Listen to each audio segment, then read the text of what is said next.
Welcome back to the show. The world is eating more fish than ever, according to a UN report. Fish now accounts for 17% of the world's protein intake, and people are eating twice as much fish as they were 50 years ago.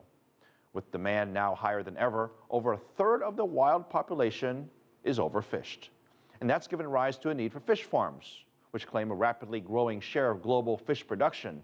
Over half the world's fishing industry is in the developed world, or I should say developing world. And of the 60 million people who work in the fishing globally, 84% are in Asia. The global salmon supply is at an all-time high, estimated at more than 3 million metric tons.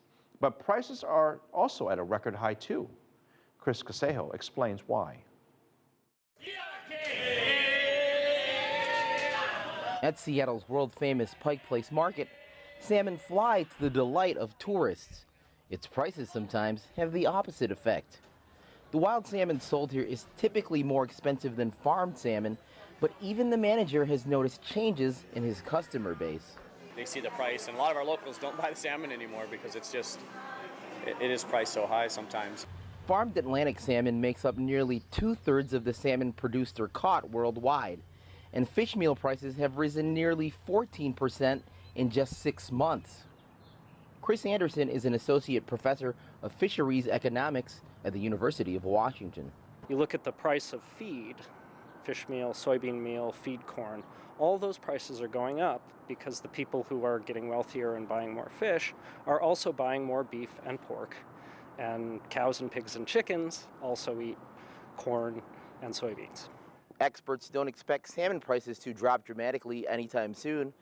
The Food and Agriculture Organization of the United Nations says the long-term supply outlook is little or no growth.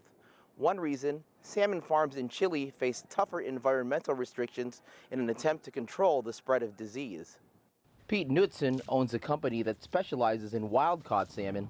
Although wild salmon make up a small fraction of global salmon supply, higher input costs are affecting commercial fishermen like him too.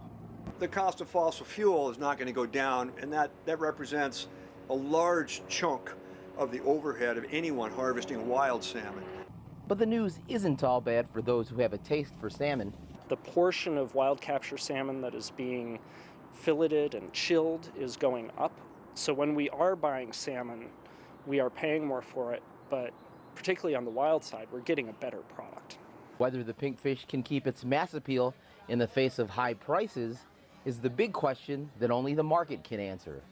Chris Casquejo, CCTV, Seattle.